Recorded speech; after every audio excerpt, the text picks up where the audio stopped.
Imagine Easter morning today. In one part of town, a church fills with music and prayer.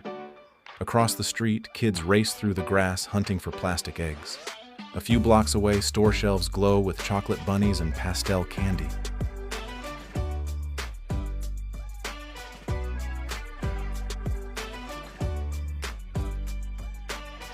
It can feel like several holidays at once, sacred, playful, and commercial, all sharing one name. So how did one ancient event become this layered celebration? To answer that, we have to go back to 1st century Jerusalem.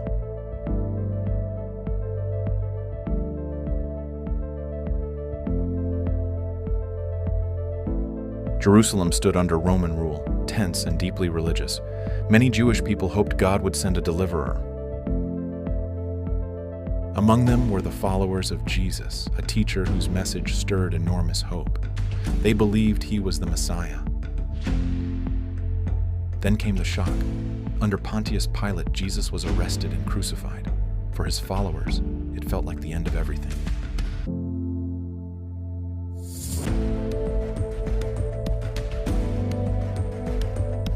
According to the New Testament, 3 days later, some of his followers went to the tomb and found it empty. The tomb is empty. He isn't here. They claimed Jesus had risen from the dead. This became the resurrection. For Christians, that meant Jesus conquered death and opened the way to salvation. That belief became the heart of Christianity and the seed of Easter.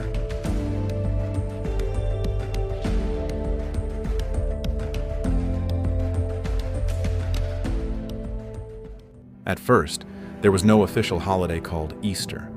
Early Christians simply gathered each year to remember Jesus' death and resurrection. Many were Jewish, so the observance stayed close to Passover. The timing fit, and so did the themes of deliverance, suffering, and hope. These early gatherings were simple: prayer, teaching, shared meals, and retelling the story. We remember his death with sorrow and his resurrection with joy. That is why we come together this night. But Christians disagreed about when to hold it. Some followed the Passover calendar. Others wanted it always on a Sunday, the day Jesus was believed to have risen. So the meaning was shared, but the calendar was not.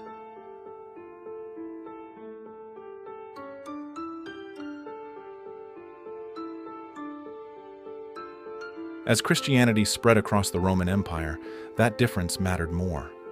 Church leaders wanted the wider community to celebrate together.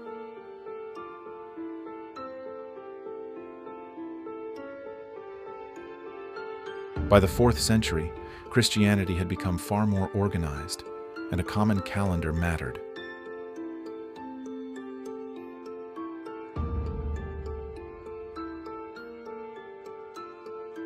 In 325, at the Council of Nicaea, bishops addressed the question of Easter's date.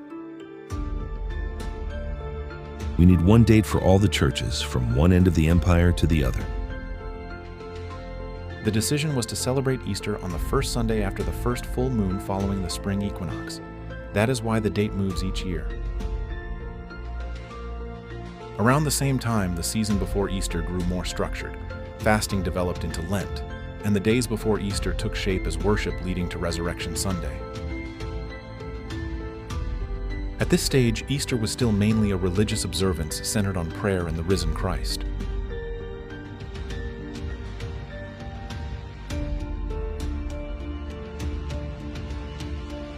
But Easter's story did not stay only inside the church. As Christianity spread into Europe, it met older spring customs. In many places, people already marked the end of winter with festivals of light, fertility, and new growth.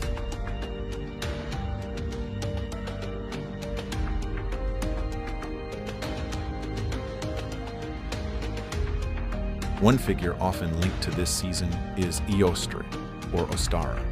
Historians still debate her influence, but her name may have helped shape the English word Easter. We already have our spring feast. The snow melts, the fields wake up. Now the priests speak of Jesus rising as well.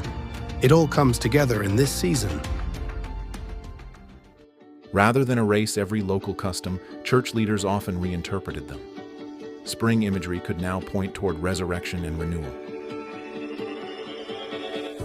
So a new layer formed, the Christian story wrapped in the imagery of spring.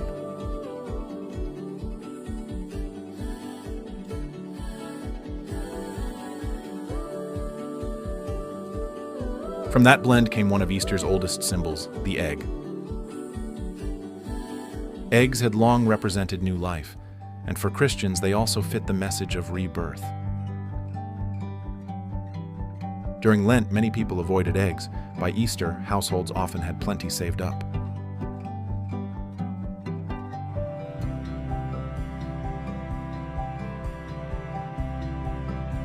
People boiled them, decorated them, and gave them as gifts. In Eastern Christian traditions, eggs were often dyed red to symbolize the blood of Christ and the life that followed. Over time, that became the colorful egg tradition recognized around the world. The Easter bunny came much later, and not from the Bible. Its roots lie in German folklore, where an Easter hare, the Osterhase, was said to bring eggs to well-behaved children. Hares and rabbits already matched spring symbolism, with their links to fertility and quick new life. Children prepared nests or baskets and hoped the Easter hare would leave eggs behind. In the 1700s, German immigrants brought that custom to America, especially Pennsylvania. There, the Easter hare slowly became the Easter bunny. As the tradition spread, children searched for hidden eggs, received baskets of treats, and experienced Easter as a family celebration as well as a church holiday. By the 19th and 20th centuries, another layer arrived: commerce. Industrial production made candy, cards, decorations, and baskets easy to sell on a large scale. Chocolate eggs and chocolate bunnies became especially popular, and businesses promoted Easter as a profitable season. Today, Easter looks different depending on where you are. In some places, it is marked mainly by church services, prayer, processions, or midnight worship. In others, it is more cultural, centered on food, family gatherings, and spring festivals. Even the date can differ. Western churches and Eastern Orthodox churches often calculate Easter differently, so they do not always celebrate on the same Sunday. Yet across those differences, familiar themes keep returning: new life, renewal, community, and hope after hardship. For practicing Christians, Easter remains above all about the resurrection. Holy Week, Good Friday, and Easter Sunday form one spiritual journey through suffering, sacrifice, forgiveness, and hope. For many others, Easter is experienced through egg hunts, festive meals, chocolate, and time with family. Even without a strong religious focus, the season still echoes spring and beginning again. So how did Easter become what it is today? Layer by layer: the resurrection in Jerusalem, early Christian remembrance, church calendars and Lent, spring customs, decorated eggs, German folklore, the bunny, and modern marketing. That is why Easter can seem so mixed. It is not one tradition from one moment, but a long blend of faith, season, folklore, family custom, and commerce. And yet it has held together because beneath the different forms, the holiday keeps returning to one idea. After loss, winter, or sorrow, new life can still appear.